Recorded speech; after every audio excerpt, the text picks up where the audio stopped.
Leo wananchi wa Tanzania tukae macho kwa kuhifadhi uhuru wetu tuliokuwa tunautafuta miaka kadha wa kadha ulimwenguni. Siku ya Karume, siku ya fahari ya Wazanzibari. Leo ni siku muhimu katika historia ya Zanzibar. Ni siku tunayoadhimisha kumbukumbu ya mwanasiasa shupavu, mzalendo wa kweli na baba wa mapinduzi matukufu ya Zanzibar, hayati Sheikh Abeid Aman Karume.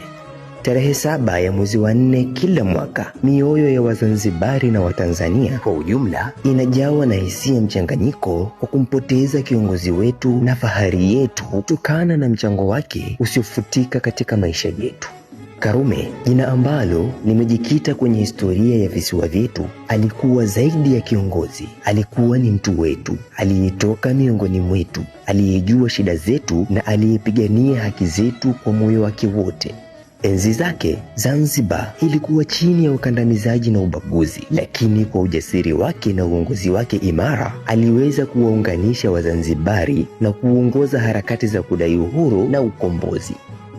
Katika siku hii, tunapaswa kukumbuka urithi wake. Tunapaswa kuenzi umoja na mshikamano ambao alitusisitiza. Tunapaswa kuendeleza jitihada za kuwaletea Wazanzibari maendeleo endelevu. Hivyo basi, tunapoadhimisha siku hii, tuseme kwa pamoja: Karume, daima tutakukumbuka. Kazi yako itaishi milele katika mioyo yetu, na tuendelee kujenga Zanzibar ambayo angekuwa anajivunia.